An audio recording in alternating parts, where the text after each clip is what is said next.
जैसे पूजा करनी चाहिए, दीपक जलाना चाहिए, सब लोग जान चुके हैं। और जब आप रूम में जाएं बेटा सोने के लिए, तो वहाँ पे रूम के बैठ कर के कैंडल जलाएं, फ्लावर्स रखें, चांदी के बर्तन में पानी रखें और उसके पश्चात हनुमान जी के मंत्र का जाप करें।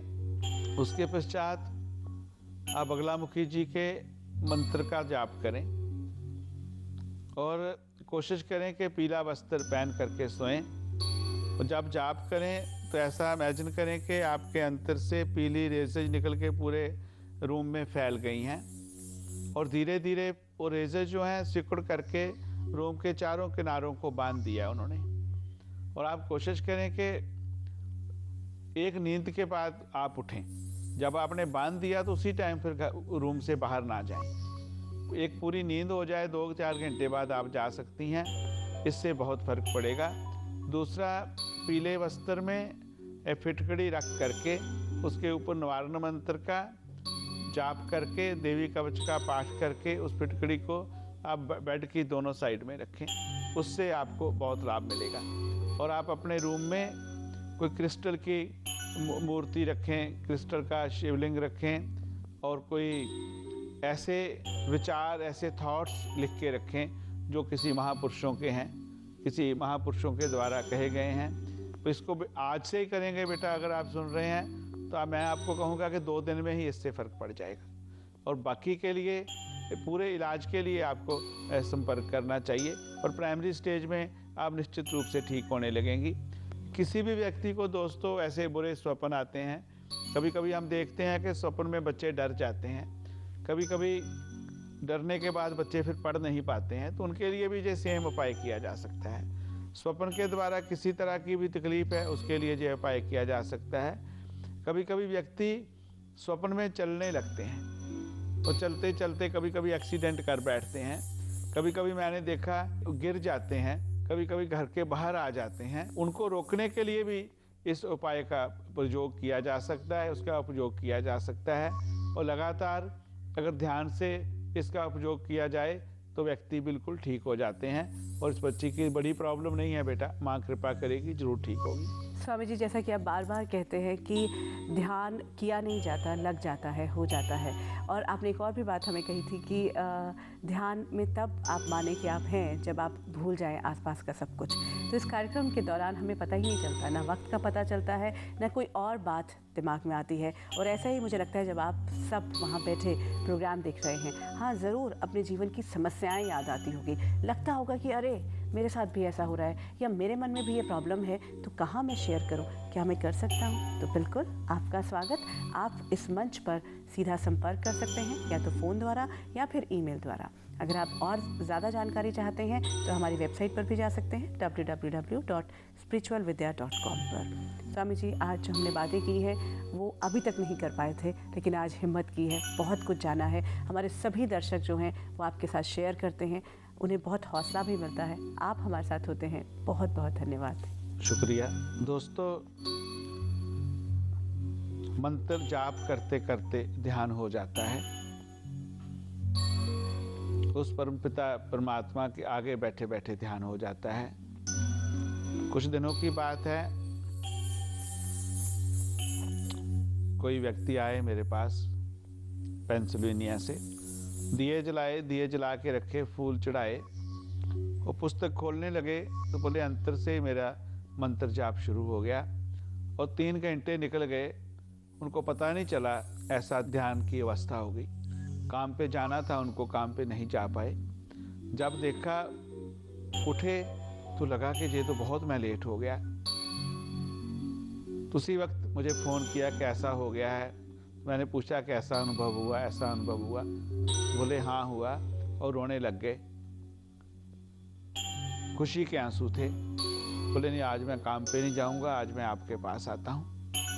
तो उन्होंने कोई प्रयास नहीं किया दोस्तों, ऐसे ही कार्यक्रम सुनते सुनते, सत्संग सुनते सुनते, प्रवचन सुनते सुनते, महात्माओं का आशीर्वाद था उनके साथ।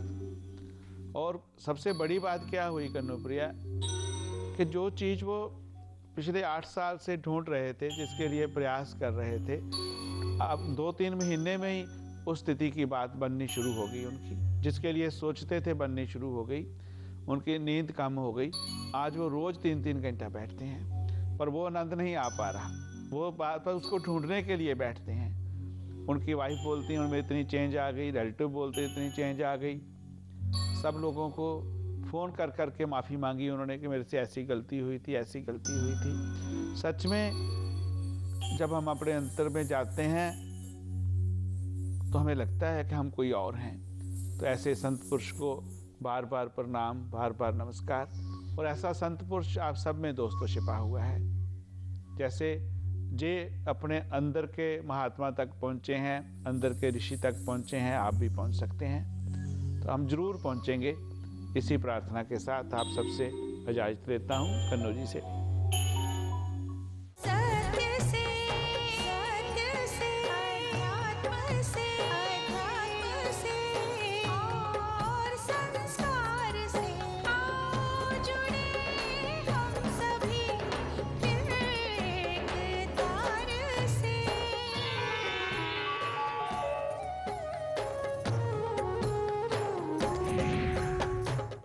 आपने हमें बुलाया?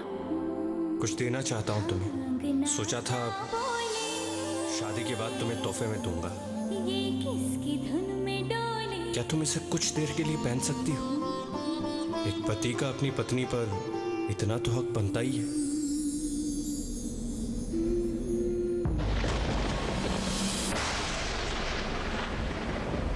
पलकों की छांव में सिर्फ इमेजिन पर जी करदा बई जी करदा तेन कोल बिठामा जी करदा सिंपैथी माइंड के खींचे मुझे कोई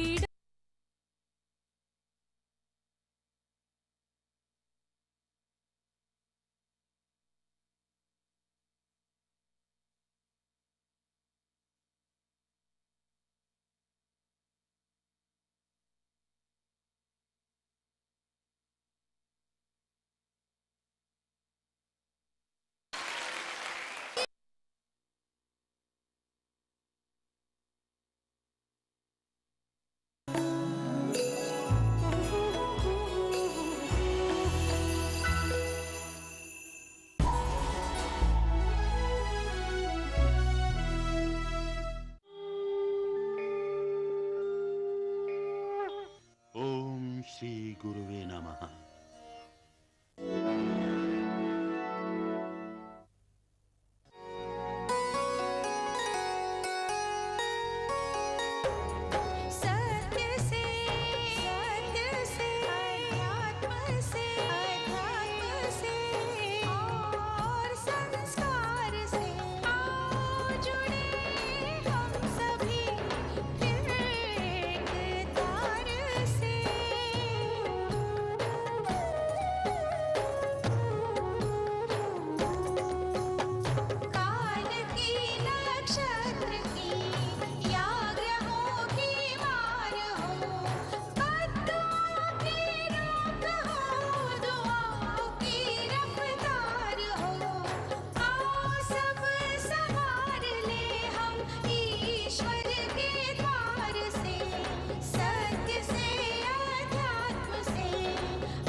नमस्कार, स्पिरिचुअल विद्या में आज फिर आप सबका स्वागत है। अभी तक हम बहुत सी बातें तो कर चुके हैं, लेकिन एक परेशानी जिससे हम में से हर कोई जूझ रहा है, या तो हम जूझ रहे हैं या हमारा कोई अपना जूझ रहा है, वो है बहुत से फिज़िकल एलिमेंट्स। एलोपैथिक दवाइयाँ खाते हैं, फिर अल्टरनेट दवाइयों के भी तरफ जाते हैं, लेकिन संपूर्ण इलाज नहीं मिल पाता है। और फिर जब पेन से गुजर रहे होते हैं, फिज़िकल पेन से खासकर, या लंबी बीमारी हो जाती है, तो हम कहीं ना कहीं मन से भी थकने लगते हैं, डिप्रेशन में जाने लगते हैं। ऐसे में ये जो विद्याएं हैं या ख़ुद को जानने का जो ये प्रयास है, ये कितनी हमारी मदद कर सकता है, आज इसे ही एक्सप्लोर करते हैं। हमारा सौभाग्य है, हमें साथ मिला है हिज होलीनेस चामुंडा स्वामी जी का। आपका बहुत बहुत स्वागत, नमस्कार। शुक्रिया कन्नुप्रिया। नमस्कार दोस्तों, प्रणाम, जय माता दी। जैसे दोस्तों सदा हम बात करते हैं कि जो स्पिरिचुअल विद्या है वो आपके साथ सदा है, और कैसी भी आप स्थिति में हैं, आप शुद्ध हैं अशुद्ध हैं, किसी जाति से हैं किस धर्म से हैं, इसको कुछ लेना देना नहीं है। इसका मकसद है आपका भला करना, आपको आगे बढ़ाना। कभी कभी तो ऐसा लगता है कि ऋषि मुनि कितने दयालु हैं, दयालु थे कि हमको ऐसी ऐसी विद्याएं, ऐसा ऐसा ज्ञान, ऐसा ऐसा नॉलेज दे के चले गए। और आज भी जो संत लोग हैं यही कार्य कर रहे हैं। कोई संत कहीं कैंसर की दवाई ढूंढ रहा है, तो कोई संत कहीं स्वाइन फ्लू के लिए लड़ रहा है, जूझ रहा है। कितनी बीमारियों के लिए आज भी जो आज के संत हैं, डॉक्टर हैं, साइंटिस्ट हैं, वो किसी महात्मा ऋषि से कम नहीं है। वो भी आपकी तरह मेरी तरह आराम से बैठ सकते हैं, दिन रात लगे रहते हैं। तो ऐसे ही हमें ऋषियों ने, संतों ने, महात्माओं ने बहुत कुछ अपने खजाने से ढूंढ के दिया, कुदरत के खजाने से ढूंढ के दिया कि हमें मेहनत ना करनी पड़े। तो उसी खजाने के कुछ अंश जो अनुभव में आए आपके साथ बांटने की कोशिश करते हैं स्पिरिचुअल विद्या के मंच से। तो कौन सा खजाना आज हमारे हाथ आएगा, ये कन्नू प्रिया ही जानती हैं। स्वामी जी, जैसे कि हम शुरू में ही कह रहे हैं कि आज जिस युग में हैं हम, उसकी जहाँ एक तरफ क्रांतियाँ हो रही हैं, जहाँ एक तरफ कहाँ तक पहुँच रहे हैं हम, और सब कुछ सामने आता जा रहा है, वहाँ एक बहुत बड़ा गिफ्ट जो हमें मिला है वो है फिज़िकल एलिमेंट्स का। और वो एलिमेंट्स कई बार कहा जाता है कि लाइफस्टाइल से जुड़ी भी हैं। वो बीमारियाँ जो हैं, कई बार कहा जाता है कि वो इस तरह का जो विकास हुआ है सभ्यता का, उसकी देन है। और ऐसी ऐसी बीमारियाँ अब हमें हो रही हैं स्वामी जी, जिनके बारे में ना कभी सुना गया था, और अभी भी उसके इलाज जो हैं वो ढूंढे जा रहे हैं। तो जैसा बार बार हम ये कह रहे हैं कि तंत्र या ये पूरी विद्याएं जो हैं ये हमें सशक्त करती हैं, हमें पावरफुल बना रही हैं, जैसा आपने कहा। तो अगर मैं इतनी फिज़िकल पेन में हूँ तो मैं मन तक तो जा ही नहीं सकता। तो यहाँ मैं आपसे ये जानना चाहती हूँ कि ये जो फिज़िकल एलिमेंट्स हैं हमारे, उन पर कितना प्रभाव पड़ सकता है इन सभी विद्याओं का, जो फिज़िकल बीमारियाँ हैं। कनुप्रिया, आप जानती ही होंगी कि तंत्र विज्ञान में ऐसी ऐसी बीमारियों के नाम हैं जो हमें नाम ही दिखाई देते हैं, पर आज लगता है कि ये बीमारी थी, क्योंकि ये रिसर्च मेडिकल लाइन वाले लोगों की है। जैसे अभी स्वाइन फ्लू आया तो उसके लिए किसी को पता नहीं था, ऐसा भी हो सकता है जहाँ पहले हमने कभी सुना नहीं था। और आप देखें कि कितने स्तोत्र ऐसे हैं, रक्षा स्तोत्र ऐसे हैं महाकाली जी के, उनमें कितने प्रकार के ज्वर आते हैं। और एक ऐसे ज्वर का नाम है जो बिल्कुल सूअर से ही पैदा होता है, तो उसी को उन्होंने उस ढंग से कहा है कि मैं हैरान हो गया सुन के। मैं अभी कितने सालों से उसका पाठ करता हूँ, तो बहुत से लोग और भी करते होंगे। तो तब भी वो चीज़ें थी, पर क्या हो गया कि हम एक सीमित हो गए एक स्थिति तक।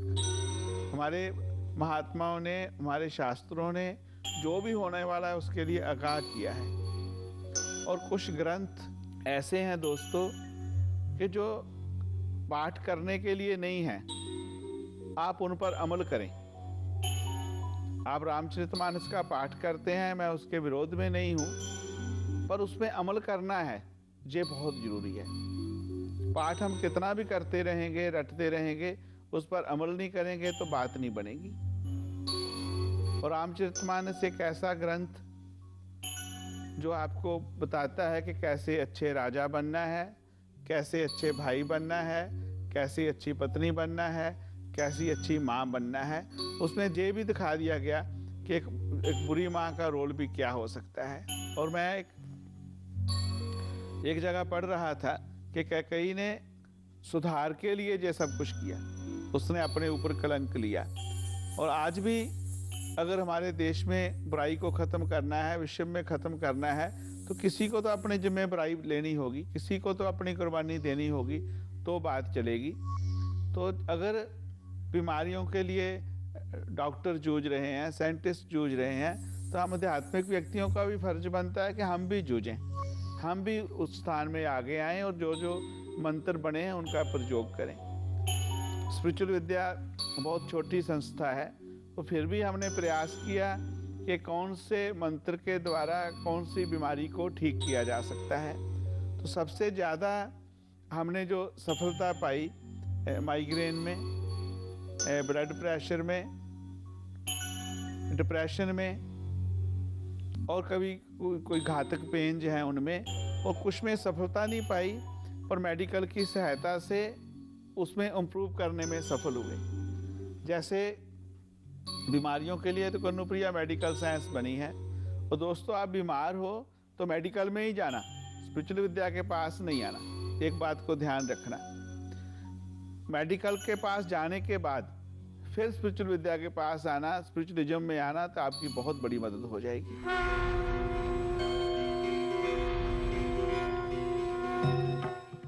प्रीति जी, मैं आपका अपराधी हूं, मुझे माफ।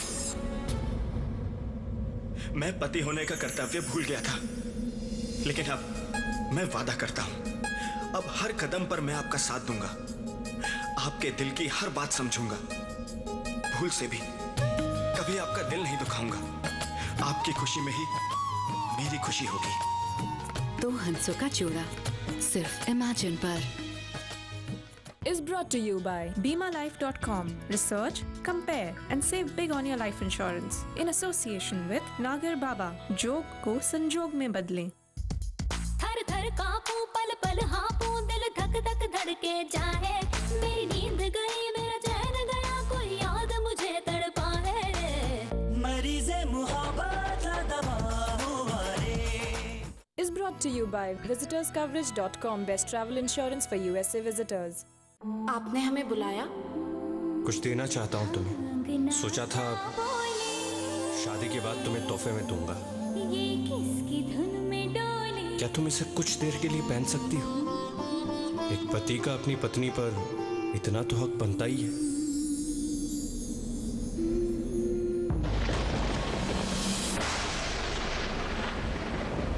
पलकों की छांव में सिर्फ इमेजिन पर। आने वाला कल या बीते हुए पल, किसे अपनाएगी ज्योति। देखिए ज्योति की जिंदगी का सबसे महत्वपूर्ण हफ्ता। ज्योति सिर्फ इमेजिन पर। मेरी बेटी जिंदगी और मौत के बीच झूल रही है और उसे बचाने की शक्ति सिर्फ एक इंसान के पास है, जिससे मैं नफरत करती हूँ। उसके सामने घुटने टेकने से पहले 1000 मौत मरेगा मेरा स्वाभिमान। तुम्हारा स्वाभिमान सुरक्षित रहेगा और तुम्हारी बेटी का जीवन भी। मैं तुम्हें निकालूंगी इस धर्म संकट से बाहर।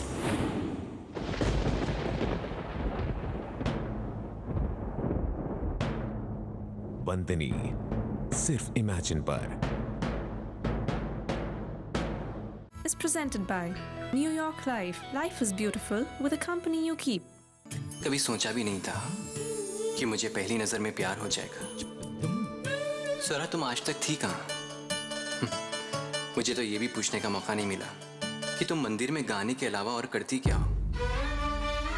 बताओ ना स्वरा। चुप क्यों? स्वरा बताओ ना, वरना मैं चला जाऊंगा। क्या स्वरा का अतीत लगा देगा आदित्य और उसके रिश्ते पर ग्रहण? स्वरा राजे सर्वगुण संपन्न सिर्फ इमेजिन पर।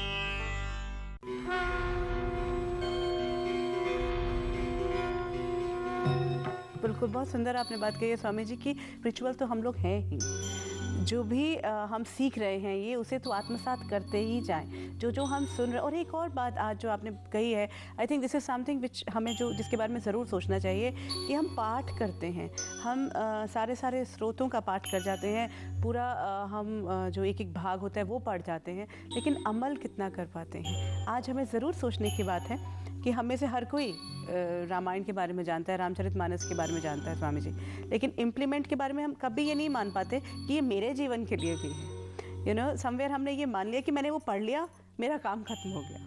तो ये जो अवेयरनेस है ये आज हमें मिल रही है, इसी बात को लेकर आगे बढ़ते हैं। और जैसा आपने कहा स्वामी जी कि कुछ बीमारियां ऐसी हैं जिसमें जो सहायता मिल सकती है इन विद्याओं पर या मंत्र विज्ञान में।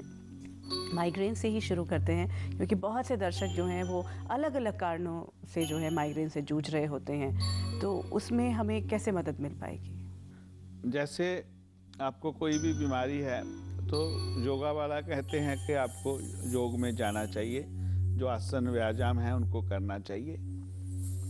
तो जिस तरह से योग बाहरी एक्सरसाइज है और आध्यात्मिक अंदर की एक्सरसाइज है, हम दोनों को जोड़ देते हैं तो पूर्ण हो जाते हैं। माइग्रेन किस वजह से हुई ये जानना पड़ेगा, और आप माइग्रेन की शिकार हैं तो आपको दवाई नहीं छोड़नी है। मैं आपको कह दूं कि आप माइग्रेन ठीक हो जाएगा, दवाई छोड़ दो तो और बढ़ जाएगा। इसमें आपको डॉक्टर की मदद भी लेनी होगी और धीरे धीरे धीरे धीरे करके आप निकल जाएंगे। सर दर्द की अनुप्रिया कोई भी बीमारी है, आपको किसी भी ढंग से है, तो उसका सूर्या से बहुत लेना देना है, सूर्या के साथ उसका बहुत संबंध है। तो हमें सूर्या के बैलेंस को बॉडी में ठीक करना होगा। सूर्या से रिलेटेड जो हमारे चक्रा हैं ध्यान के, उनको ठीक करना होगा। जब हम उनको ठीक कर लेते हैं तो सर दर्द अपने आप गायब होने लगता है, अपने आप निकल जाता है। आम सर दर्द है तो मैं भी दोस्तों बहुत बार कह चुका हूँ कि मुझे भी डिस्प्रिन, टाइनोल, एडवल लेनी पड़ती है, पर कोई भयंकर बीमारी है तो साधक को नहीं हो सकती। जो बड़े फिर आप क्वेश्चन करते हैं कि स्वामी रामकृष्ण परमहंस को कैंसर हुआ, कैंसर से गए वो, और भी कितने महात्मा कैंसर से गए, उनको ऐसा कष्ट हुआ। तो महात्मा लोग दोस्तों कभी कभी दयालु होकर के दूसरों का कष्ट ले लेते हैं। मैं पहले भी एक बार प्रार्थना की थी कि मेरे गुरुदेव भी इतने दयालु थे कि उन्होंने भी किसी का कैंसर लिया, जिनका ठीक हुआ वो आज भी जीवित हैं, और वो इतने आहार के विहार के शुद्ध थे कि उनको कोई प्रॉब्लम आ ही नहीं सकती थी। और जो ध्यान करता है उसको कभी भी मानसिक बीमारी नहीं आ सकती है, और सर दर्द का भी कहीं ना कहीं मन के साथ रिलेशन है। अगर आपको बहुत ज़्यादा माइग्रेन में आप आगे नहीं बढ़ गए तो आप इस प्रयोग को शुरू कर सकते हैं, मैं आपको बता रहा हूँ, उसको आप करें, वो करने से पूर्ण रूप से लाभ होगा। कभी कभी माइग्रेन नहीं होता है कनुप्रिया, तो भी सर दर्द की प्रॉब्लम आती है, आमतौर पे दिन में 4 बार भी होना शुरू हो जाता है। ये प्रयोग इसके लिए भी काम करता है। सुबह सूर्योदय से पहले उठ जाएं। मान लो सूर्य भगवान 6 बजे उदय होते हैं तो आप कोशिश करें कि 5 बजे उठ जाएं। 5 बजे उठने के पश्चात आप शुद्ध हो जाएं स्नान करके। उसके पश्चात कम से कम 20 मिनट तक श्री गायत्री मंत्र का जाप करें। गायत्री मंत्र आप जानते हैं, फिर भी मैं आपको एक बार बता देता हूं। 20 मिनट जाप करने के पश्चात फिर आपको पता चल जाए कि सूर्य भगवान 6:04 पे निकल रहे हैं, तो आप 6 बजे ही बाहर पहुंच जाएं। थोड़ा जल ले लें तांबे के बर्तन में, उस जल में थोड़े फूल डाल लें गुलाब के, थोड़ा शहद डाल लें, थोड़ा सिंदूर डाल लें, और सूर्य भगवान के आगे आंख बंद करके गायत्री मंत्र पढ़ते रहें, और इस जगह पे सूर्य की रेजेज लेने की कोशिश करें। जैसे सूर्य भगवान उदय हो जाएं 6:05 पे, 4 मिनट पे, तो आप सूर्य भगवान को अर्घ दे दें। अर्घ ऐसे ऊपर से दें दोस्तों, और कोशिश करें कि जब धीरे धीरे अर्घ दें और सूर्य की रेजेज आपके माथे पर पड़ती रहें। उसके पश्चात इसको सन मेडिटेशन बोलते हैं। आनंद के साथ, प्यार के साथ सूर्य की रेजेज इस जगह लेने की कोशिश करें और प्रार्थना करें कि हे सूर्यदेव, मुझे भी अंतर से रोशनी दे, और मेरी जो भी जहरीली रेजेज हैं उनको जला करके राख कर दे जो मुझे बीमारियां दे रही हैं। उसके पश्चात आप घर फिर उस रूम में अंदर चले जाएं, जा करके 10-15 मिनट फिर ध्यान करें और जो आपको मैं मयूर पंख मुद्रा कहता हूं करने को, उसको ज़रूर करें। वो करने के पश्चात आप विद इन 40 डेज महसूस करेंगे कि आपका सर दर्द बहुत कम होने लगा है, आपको एक नई चुस्ती, नई स्फूर्ति मिली है। तो इसमें ध्यान रखना होगा कि अगर आप लेट हो गए, 6:04 पे सूर्य निकला, तो आप 6:15 पे सूर्य को अर्घ दे रहे हो तो आपकी बीमारी बढ़ जाएगी। एक बात का ध्यान रखना, आपकी आंखें भी खराब हो जाएंगी। अध्यात्म विज्ञान, एस्ट्रोलॉजी सूर्य पूजा में निश्चित रूप से मना करते हैं कि जब सूर्य भगवान उदय होते हैं तो उनमें शीतलता होती है। वो आपको जो रेजेज वो मिलती हैं आपकी हेल्थ के लिए, आँख के लिए, सिर के लिए, दिमाग के लिए बहुत अच्छी हैं। और उसके बाद में ऐसा माना जाता है कि जैसे ही एक घड़ी पूरी हो जाती है, जहाँ आधी घड़ी पूरी हो जाती है, तो फिर उसके बाद बहुत नुकसान होता है। तो मैंने ऐसा देखा है कि लोग 10-10 बजे भी सूर्य भगवान को अर्घ दे रहे होते हैं, तो उससे फिर नुकसान ही होगा। वो कितने लोगों का तो सर दर्द जो है होता ही इसलिए है कि वो ऐसा काम करते हैं, वो ऐसी स्थिति में होते हैं। तो कुछ परंपरा ऐसी चल रही होती है कि सूर्य को जल देना ही है, तो बाकी सब चीज़ को भूल गए। सूर्य को जल देना है, जैसे ब्राह्मण संध्या करता है तो उसको सूर्य को उगते हुए सूर्य को जल देता है। पर सही ब्राह्मण वो है जो जाते हुए सूर्य को भी जल देता है। जब सूर्य भगवान विदा हो रहे होते हैं तो भी उनको प्रणाम करता है, जब सुबह आते हैं उनको भी प्रणाम करता है। तो पर सबसे अच्छा लिखा है कि जो संध्या होती, 3 काल की हम संध्या करते हैं, तो सबसे उत्तम संध्या है कि जब आकाश पे तारे हों तब आप संध्या करो, पूजा करो। उसके पश्चात जब तारे अस्त होंगे तो सूर्य उदय होगा, तब आप सूर्य को अर्घ दो, तो आपको कभी ज़िंदगी में सिर दर्द की बीमारी नहीं हो सकती है।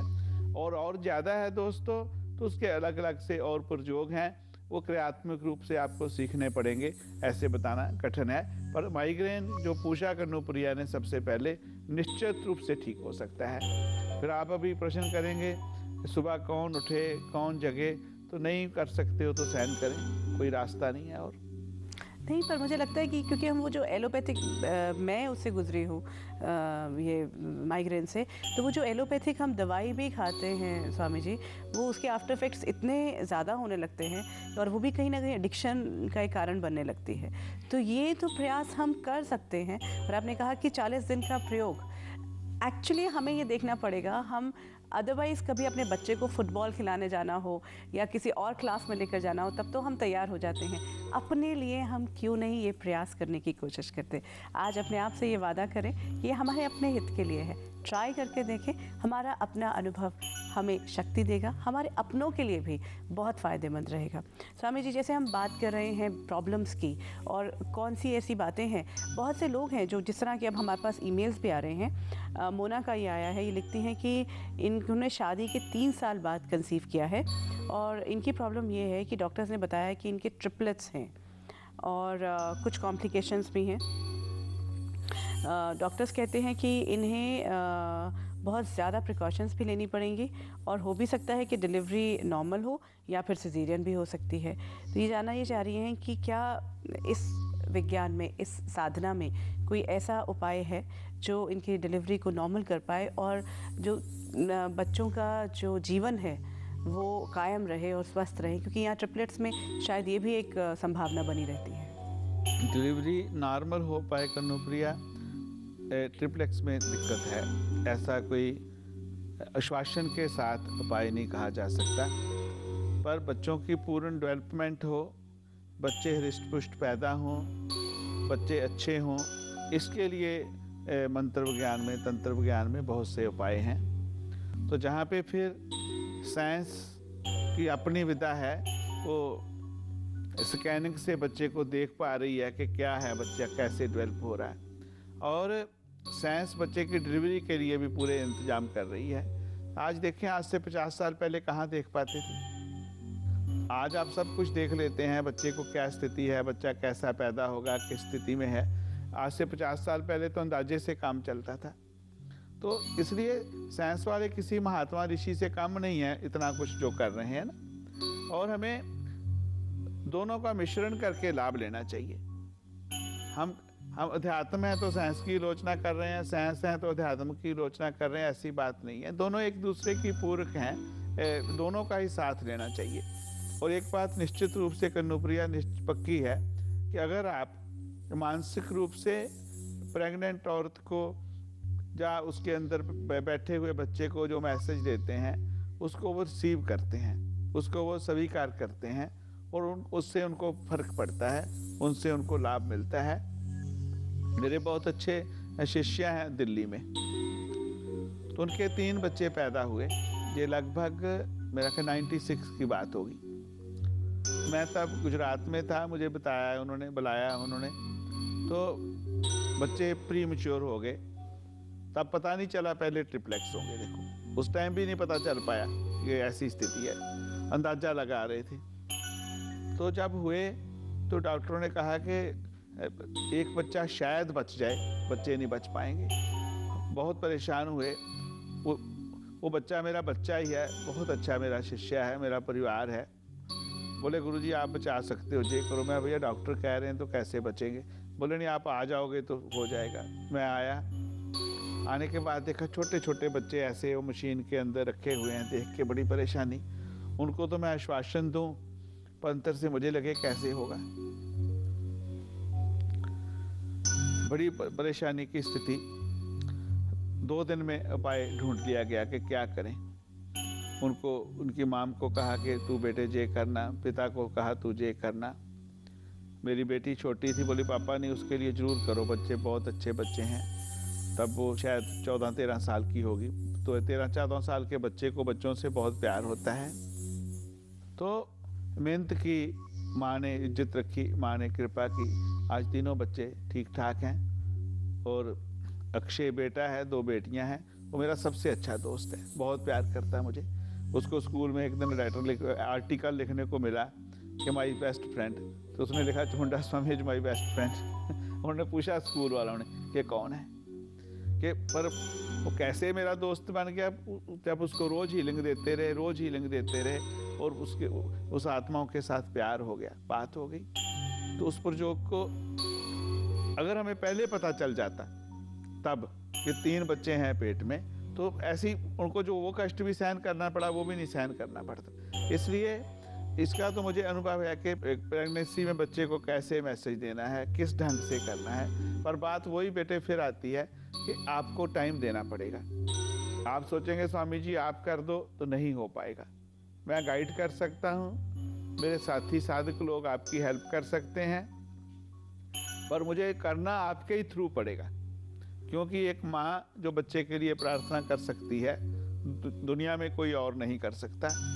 एक पति जो पत्नी के लिए कर सकता है, पत्नी पति के लिए कर सकती है, एक औरत अपने परिवार के लिए कर सकती है। उसको भावना नहीं आ पाएगी, क्योंकि एक्चुअली परिवार के लिए करना मतलब अपने लिए ही हो गया। अपने लिए होता है ना, ड्यूटी बनती है और अपने आप अंतर से प्रार्थना होती है। तो उस टाइम से लेके वो लड़का आज इतना कस्टम में बहुत बड़ी पोस्ट में है। उनके एक भाई IAS ऑफिसर हैं, दूसरे CPA हैं, पर आज वो बिल्कुल पूर्ण रूप से भक्ति में लग गए। वो तो उनको एक आस्था का ऐसा विश्वास बना, आज के बाद उन्होंने पीछे मुड़ के नहीं देखा। बस ऐसा ही बना रहे और आप आगे बढ़ते रहें। इसी प्रार्थना के साथ आपसे इजाजत लेता हूँ।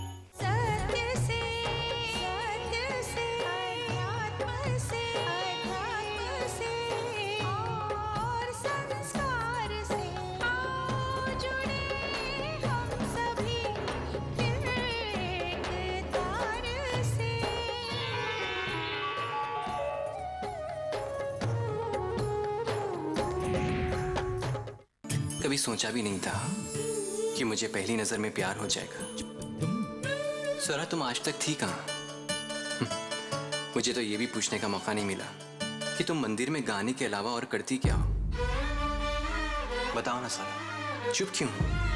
स्वरा बताओ ना, वरना मैं चला जाऊंगा। क्या स्वरा का अतीत लगा देगा आदित्य और उसके रिश्ते पर ग्रहण? स्वरा राजे सर्वगुण संपन्न, सिर्फ इमेजिन पर।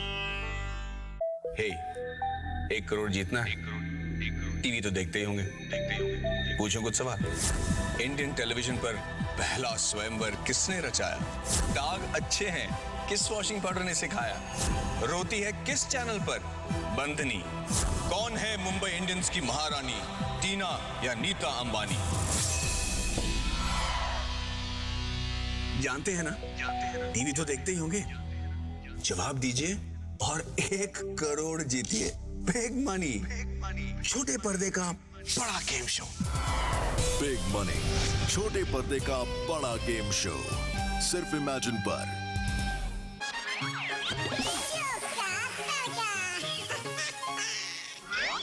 न्यूज चैनल पूरी तरह से एंटरटेनमेंट चैनल हो गए। कॉमेडी की बात करते हैं, ये करते हैं, वो, खाली न्यूज को छोड़ के सब कुछ दिखाते हैं। और सबसे तेज चैनल बताने के चक्कर में ऐसी सी बात बताते हैं, दर्दनाक बात है। ये जो आप डेड बॉडी देख रहे हैं, सबसे पहले हम आप तक पहुंचा रहे हैं। इसकी सबसे पहली तस्वीर आप तक पहुंच रही है, ये लीजिए, ये बॉडी लीजिए। लोग कहते ले जा, तू अपने घर ले जा ना। सबसे पहले पहुंचा रहे हैं, सबसे आगे भागने की दौड़ में खुद ही न्यूज बनाते हैं, खुद ही कहानियां बना लेते हैं। ये देखिए सांप, ये नेशनल न्यूज है हमारी हिंदुस्तान की, ये हेडलाइन है। ये सांप मोतिहारी से निकला, गया दरभंगा से जा रहा है। और ये देखिए पिछले जन्म का सांप, इसका प्यार था। और ये देखिए अब यहाँ पे मेले लगते हैं, और जो इससे दिल से मांगता है, जो इसके परिक्रमा करता है, उसकी ये नागिन मन मुराद पूरी करती है। और मेले में लोग भाग रहे हैं, दौड़, आइए बढ़ते रहिए, आगे बढ़ते रहिए, आगे बढ़ते जाइए। ए लौंडे, रिक्शा बढ़ा भी आगे। आगे देखिए एक बच्चा खो गया, लाल चड्डी पहने हुए है, के पा गए घुंघरू बांध। ये लाउड स्पीकर, मीरा नाची थी, ऊपर झाड़ पे एक लाउड स्पीकर ऐसे लटका हुआ है, अरे हम नाचे बिना घुंघरू के। मेला क्यों लगा मालूम? इन्होंने लगवाया मेला। ये ऐसे लिपट गए, पिछले जन्म का प्यार था, वो उनके ये थे, ये लैला थे, इनकी शादी नहीं हो पा रही थी, इनकी मम्मी नाराज थी और इनके पापा तैयार नहीं थे। इनके भाई ने तलवार निकाली, इनको भोंक दिया था, इधर घुसेड़ दिया था, इनकी हत्या हो गई थी। उन्होंने पुनर्जन्म हुआ, पुनर्जन्म होके मिल गए, मेला लग गया।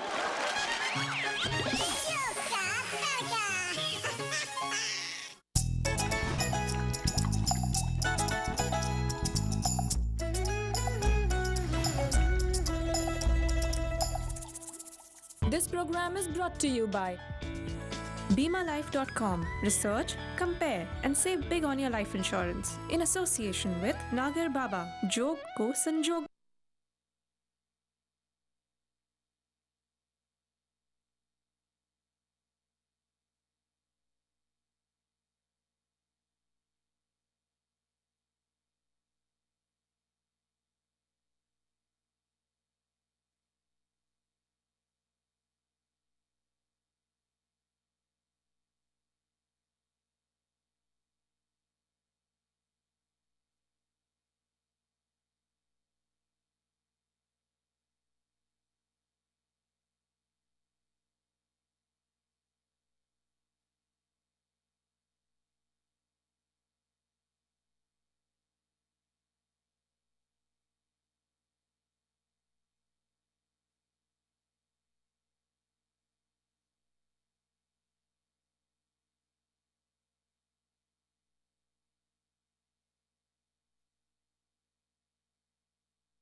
श्री गुरुवे नमः।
नमस्कार, एक बार फिर आप सबका बहुत बहुत स्वागत हमारे इस कार्यक्रम में।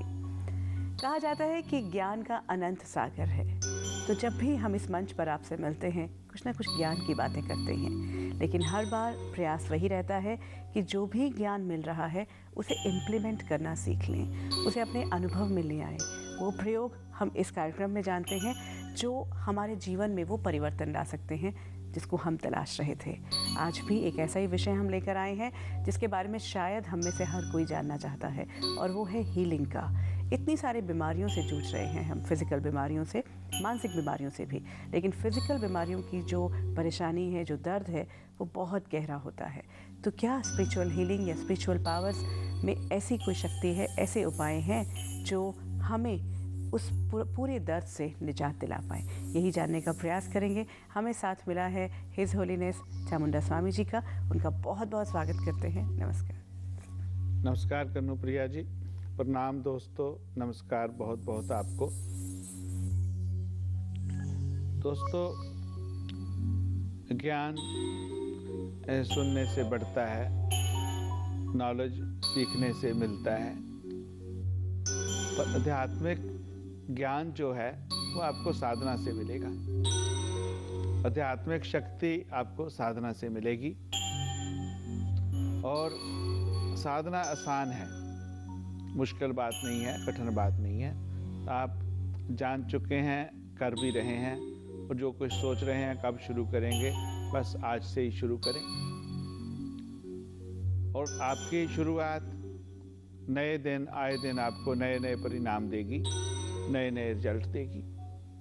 क्योंकि जब किसी को दोस्तों कोई बीमारी होती है तो उसके लिए दुनिया का सबसे बड़ा कष्ट वो ही होता है। जिसको जो समस्या होती है उसके लिए दुनिया की सबसे बड़ी समस्या वो ही होती है। तो आप किसी की भी समस्या को, किसी की भी बीमारी को ऐसे छोटे रूप में ना लें। आप देखें कि ये कष्ट मुझे होता तो क्या होता। जब ऐसा सोच लेंगे तो आप तब से स्पिरिचुअल हीलिंग करने लग गए, समझ लो। आप प्रार्थना करें किसी के लिए, वो भी हीलिंग है। उसके पश्चात जो बताया जाता है वो करें, वो और अच्छी हीलिंग है।